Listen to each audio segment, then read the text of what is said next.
Okey, Assalamualaikum. Kisah Nabi Daud, kalau kita baca dalam buku teks ni, Nabi Daud berasal daripada Bani Israel. Tu Israel. Macam mana eja Israel lepas ni? Kita tengok Baginda dikurniakan kitab Zabur. Kitab Zabur tu sebelum Al-Quran, kitab Zabur turun dulu. Apabila kitab Zabur yang telah dirosakkan, telah diubah suai, telah ditukar ayat-ayatnya oleh orang yang tidak bertanggungjawab, terpaksalah kita tukar daripada Zabur ke Taurat, dan selepas Taurat ke Injil, dan akhirnya Injil ke Al-Quran, sebagai panduan kepada umatnya. Setiap kitab samawi yang diturunkan adalah untuk panduan. Panduan yang macam ni, panduan yang macam si boleh pula tu, si boleh pula ya, kena pula tu, kena pula ya. Macam ni lah. Baginda dikurniakan suara yang merdu. Suara merdu macam siapa tu? Si tahulah suara merdu macam ni. Sedap didengar lah. Apabila Nabi Daud membaca kitab Zabur, manusia, jin dan burung-burung akan mengelilinginya. Okay, susah kita baca tu. Mengelilinginya. Tapi tidak mengapa. Hari ini ada beberapa perkataan yang cikgu mau kita pandai tulis dalam bahasa Jawi. Yang pertama adalah burung. B-U-R-U-N-G, burung. Okey. Jadi cara ejaannya dalam bahasa Jawi, dalam tulisan Jawi, apa-apa konsonan alfabet huruf O dan U. Huruf O macam nomo soyo Ahmad, nomo awak sopo. Kalau U, nomo suyu cugu Ahmad, nomo awak suupu. Ya, huruf U. Jadi bunyi O dan U kita akan turkakannya kepada wow. Dalam tulisan Jawi kita tulis wow. Jadi macam kita tengok huruf ba, huruf B, kita automatik lah. Yang paling dekat bunyilah ba. Jadi kita tulis ba, bu, jadi ba wow bu. Sebabnya huruf U ataupun huruf O, tapi di sini burung huruf U. Burung. Bunyi R, R. Yang paling dekat adalah ro lah. Tapi kalau huruf rain, sama huruf rain tu salah. Tu yang bunyi macam GH. Yang ni huruf orang Sarawak bila kafkai, bila huruf R-nya tebal. Bukan huruf rain ni kita cari. Dan si banyak guna pun huruf rain tu. Kita akan banyak guna huruf ro dalam tulisan. Jadi biubu, ariuru, ar, ro, wa, ru. Jadilah buru. Stop, jadi buru. B-U-R-U, buru. Tapi macam ni kita nak tulis NG tu, rung. Jadi dalam tulisan Jawi, untuk menulis NG kita akan guna huruf nga. Ianya berbentuk seperti huruf ain, tetapi ada 3 igik titik di atasnya. Okey. Jadi cara ejaan burung adalah bawau, rawau, nga. Okey, semua tulis dan cikgu mau tangga. Cuba tunjukkan ke kamera kalau sesiapa yang dah tulis. Sekali lagi cikgu tulis burung, cara ejaannya adalah ba, wow, ro, wow. Tulisan cikgu sila cakap dah. Wow. Ain. Rain. Nga. Sorry. Burung. Okey. Semua okey? Semua tahu cara eja burung? Okey, jangan cikgu. Okey semua. Jadi seterusnya Bani Israel, macam mana untuk mengeja Bani Israel? Kalau kita kaum apa? Ada yang berbangsa macam-macam lah di Sarawak tu. Ada yang Melayu. Sorry cikgu punya tulisan tu ada buruk sikit. Mim, lam, alif, la, ya, waw, Melayu. Tapi untuk kita semua belajar Datuk, kita ingin mempelajari macam mana nak tulis Bani Israel. Kita belajar sebut Bani, kita akan belajar sebut Israel. Okey, jom kita tengok balik. Bani Israel ni ada alif, sin, ra, alif, hamzah, ya, lam. Okey. Alif, sin, apa hal cara ejanya pelik gila untuk perkataan-perkataan yang macam perkataan asing, bahasa Arab kah, nama kaum kah, nama orang kah, biasanya cara ejaan yang lain. Jadi si mau kena hafal lah. Jadi kamu kena hafal cara menulis dalam bahasa Jawi untuk perkataan Israel. Ada alif sih, selalunya ada alif sebabnya panjang. Isra, ada hamzah sini, ada ya sini, ada lam. Panjang sikit lah. Israel. Israel dalam Al-Quran ada banyak perkataan untuk Israel. Ya Bani Israel. Macam mana. Jadi cara ejanya adalah yes. Ada awak nak tanya soalan dek kah? Okey, saya dah. Israel. Ada susah sikit Jadi cikgu nak semua yang ada pen dan pensel tolong tulis Israel.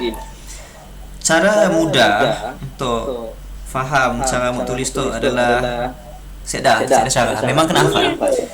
Israel. Okey. Buku? Ya, saya. Tulis dekat mana? Tulis dekat buku mana-mana. Kalau tak saya dah buku, tulis dekat kertas mana-mana. Kalau saya dah kertas juga, tulislah atas lantai. Wallahu alam. Awak carilah mana-mana tempat yang boleh awak tulis. Kalau tak ada buku Jawi, tak ada buku sirah sekalipun, tulis dalam buku teks kan? Tulis dalam buku latihan kita orang kah? Okay. Israel. Okey, jadi kita dah belajar dua perkataan. Yang pertama adalah burung. Ni burung dia. Nya tu. Bawau, rawau, burung. Kita dengan ru, tapi ada ngas tu jadi rung. Burung. Okey. Burung. Okey, seterusnya tadi Israel. Macam mana nak hafal tu? Cikgu rasa kita boleh fokus kepada yang depan ni lah. Alif dan sin. Walaupun dia saya dah baris. Israilu. Okey. Seterusnya cikgu akan teruskan membaca buku teks tadi. Okey, ketika itu angin akan menjadi tenang. Okey, apabila Nabi Daud baca kitab Zabur, manusia, jin, burung-burung akan datang mengelilingi di sekeliling Nabi Daud lah. Waktunya baca angin akan jadi tenang. Angin bertiup sepoi-sepoi, tenang. Air sungai akan berhenti mengalir. Daripada mengalir berhenti. Macam mana lah air sungai berhenti, cikgu pun tahu. Tidak dapat cikgu nak berimajinasi sedemikian. Gunung Ganang. Tahu sih Gunung Ganang? Gunung-gunung lah yang tinggi yang awak boleh nampak di luar tu. Gunung Kinabalu, gunung apa lagi? Sejunjung, sejenjang, cikgu lupa dah. Gunung Ganang dan burung-burung turut bertasbih bersama-sama.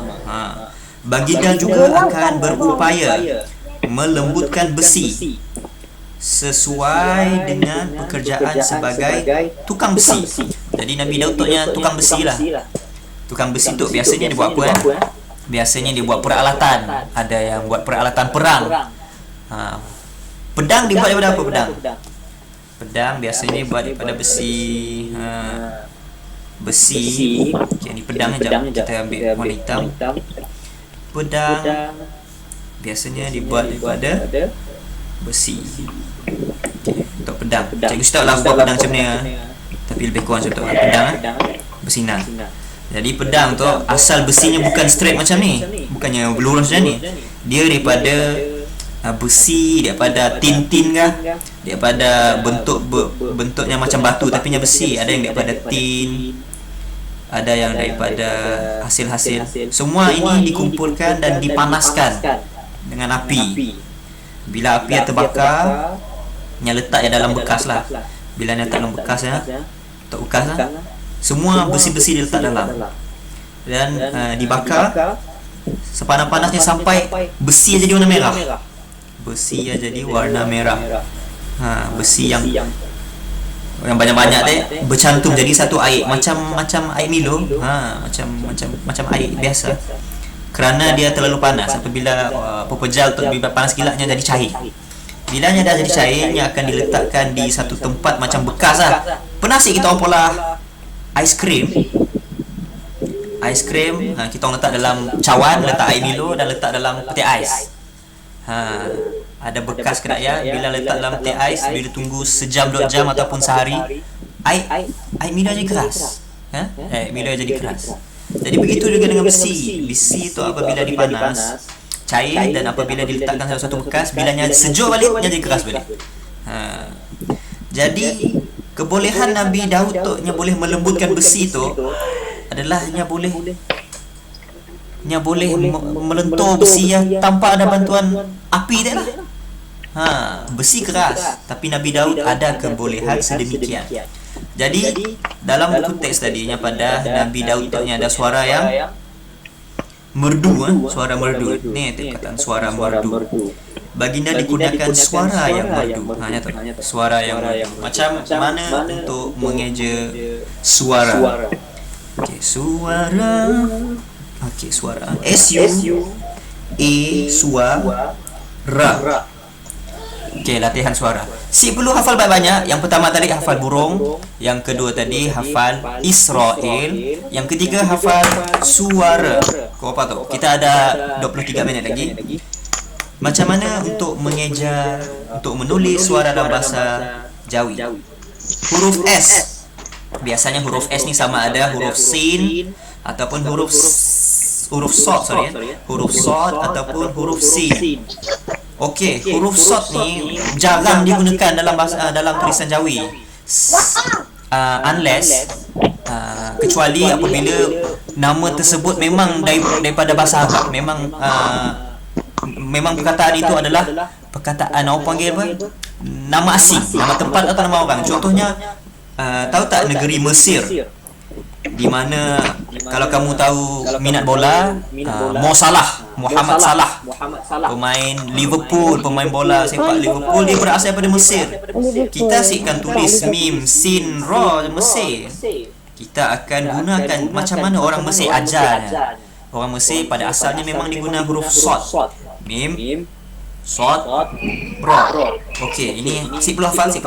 Cikgu hanya tunjuk contoh. Jadi suara, disebabkan suara adalah bahasa Melayu. Kalau kamu tahu bahasa orang Filipin punya tunggah bahasa Melayu. Kan nak tulis bahasa Melayu, kalau nak tulis bahasa Melayu pun boleh. Tulis bahasa Melayu, atasnya di bawahnya tulis tulisan Jawi. Jadi suara kita akan guna sin, kerana suara tu perkataan Melayu. Di sin, su.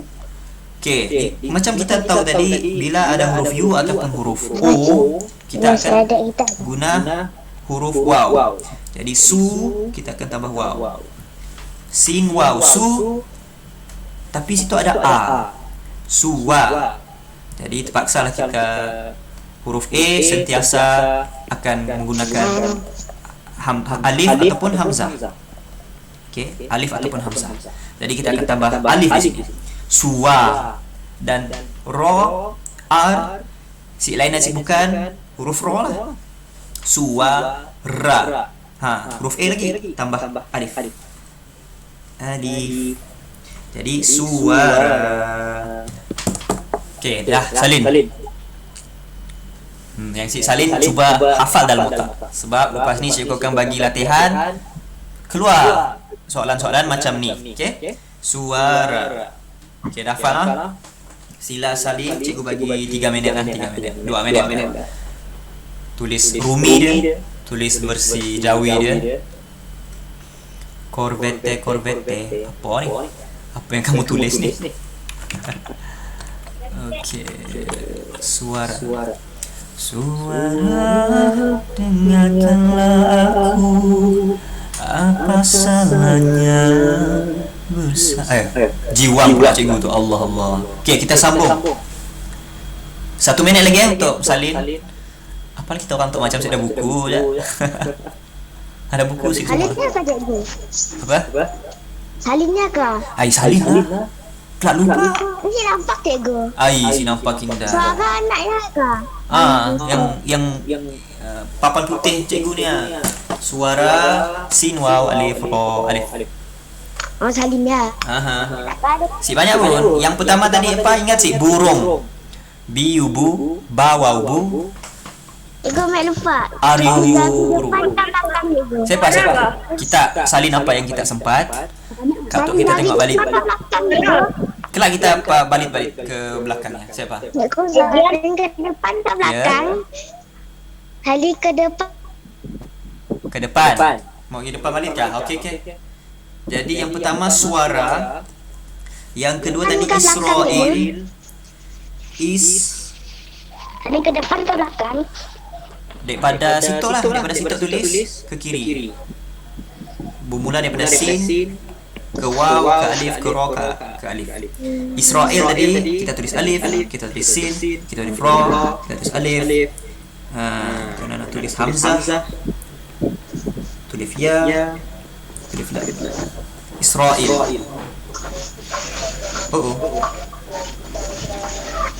Dan yang terakhir burung tadi ya. Burung. Ba, waw, ro, waw, nga. Burung. Okey. Yang ini suara. Yang ini Israel. Yang ketiga ini burung. Si susah, jangan risau. Cikgu suruh hafal yang beberapa ni supaya kita orang mudahlah buat latihan ni. Ya, ja. Okey, suara Israel burung. Okey, seterusnya kita sambung. Tengok seminit. Tengok seminit. Sin waw su alif a ro alif ro ra suara Israel. Yang tu saya dah formula sebabnya perkataan asing jadi kita perlu hafal saja. Burung perkataan Melayu. Jadi senanglah bawa bu ra wa ru dan huruf nga untuk membuat bunyi rung. Burung. Okey. Tengok ada kita lah. Seterusnya, jadi bila Nabi Daud baca kitab Zabur, manusia, jin, burung-burung akan mengelilinginya. Angin jadi tenang, sungai yang mengalir berhenti, gunung ganang dan burung-burung akan turut bertasbih bersama-sama. Dan nyatok mampu melembutkan besi. Okey, siapa? Sesuai dengan pekerjaannya sebagai tukang besi. Okey, yang bawah ni pada zaman Nabi Daud. Nabi Bani, Nabinya N Nun Ba Ya. Bani Ba. Ya. Hamid minta izin lah. Izin apa? Mau keluar kan? Enggak cikgu, dah handphone tak cikgu. Sebab handphone mak orang panas cikgu. Okey. Bye bye. Kelak boleh tengok recording di YouTube Kelak cikgu bagi homework di grup WhatsApp. Bolehlah. Pola latihan. Okey, kita sambung. Bani Israel diperintah oleh Jalut. Pada zaman Nabi Daud tadi, Bani Israel tu diperintah oleh Jalut. Jalut ialah seorang yang tidak bertimbang rasa. Nakkah ada dua nama nak? Jalut dengan Talut nak? Talut. Jalut. Ya Allah, buruknya tulisan cikgu. Tengok alif. Jim alif lam waw ta. Betul. Yang ini jangan salin. Jalut. Talut macam ni je dapat dah. Huruf ta kan? Okey. Jadi nak tahu sama ada Jalut ataupun Talut yang jahat. Yang jahatnya Jalut. Kerana apa? Dia jahat. Faham sih? Nya jahat kerana dia Jalut. Huruf ja. Okey, senang. Kadang-kadang orang tukar dia ingat Talut yang orang jahat. Tapi Jalut yang jahat Jadi Jalut jahat. Okey, hafal tu. Seterusnya sambung balik. Nya tok si bertimbang rasa. Nya membenci Bani Israel. Dan sering mengganggu kehidupan mereka. Jadi raja yang bernama Jalut tu yang benci Bani Israel. Bani Israel pun yang mengadu kepada Nabi Samuel agar meletup nabi lain lah selain daripada Nabi Daud, untuk nabi lain, Nabi Samuel, agar melantik raja di kalangan mereka. Allah telah memilih Talut untuk menghapuskan kezaliman Jalut. Jadi Talut, yang jahatnya Jalut, yang baiknya Talut. Kenapa Talut ni baik? Sebab dia baik kan? Okey. Jadi sambung balik cerita. Dan muka surat kedua tadi.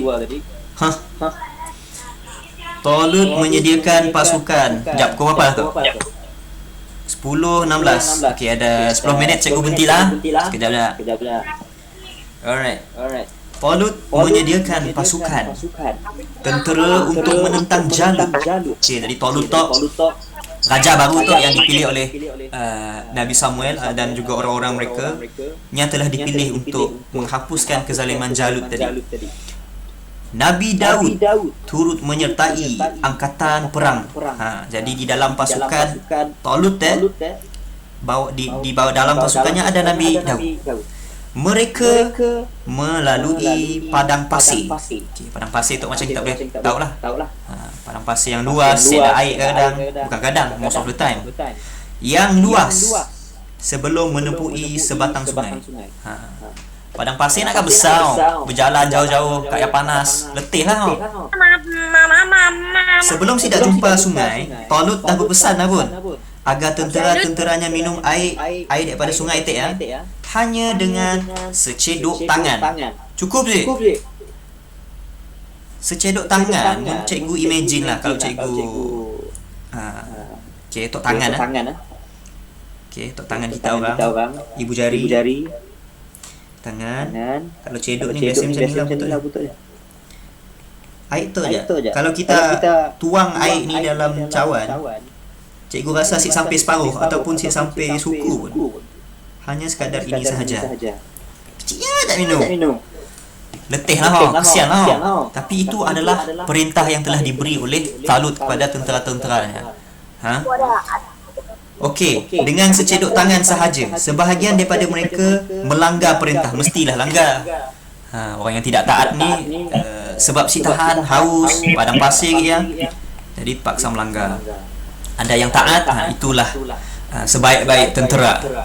Mereka yang ingkar tidak sanggup untuk berperang dengan tentera Jalut. Okey, siapa yang minum air yang lebih daripada satu cedok tangan mungkinnya masuk dalam sungai, mandi sekali, hirup sambil menyelam minum air, orang kata.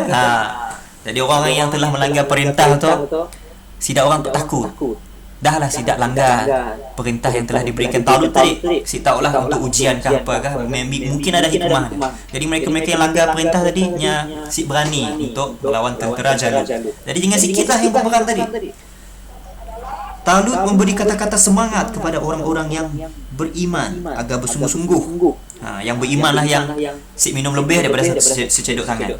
Talut mengatakan bahawa Talut yang baik golongan yang sedikit boleh mengalahkan golongan yang ramai dengan izin Allah. Okay, dengan izin Allah. Kalau kau ingat peristiwa Badar, dengan bantuan Allah mereka menang 300 lawan berapa ribu dah kah? 10,000. Saya dah banyak lupa dah. Tapi ramai dengan kurang kelengkapan senjatanya, perang Badar telah dimenangi oleh umat Islam. Perang yang ini Talut dan juga Nabi Daud ni siapa menang? Jom kita tengok muka surat yang ketiga. Okey, dalam peperangan itu Jalut telah membunuh. Sekejap, cikgu nak buka yang boleh conteng-conteng. Telah membunuh ramai tentera Talut. Jalut tu yang jahit Jalut telah bunuh ramai tentera Talut. Talut menyeru agar tenteranya berani untuk berhadapan dengan Jalut yang gagah. Okey. Nabi Daud berjaya menewaskan Jalut dengan hanya melontar seketul batu. Setelah Jalut tewas, Talut dilantik menjadi pemerintah.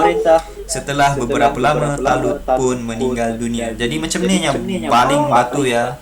Kalau kamu pernah tengok tak video-video yang di mana rakyat Palestin, umat Islam saudara kita di Palestin, mereka yang rakyat marhin, mereka rakyat biasa macam kita tu, apabila hak mereka telah dizalimi, mereka baling batu, sama adanya baling guna tangan, yang baling guna tangan macam ni aja, baling guna tangan batu macam ni aja, ataupun yang baling guna sling, yang di mana contoh untuk sling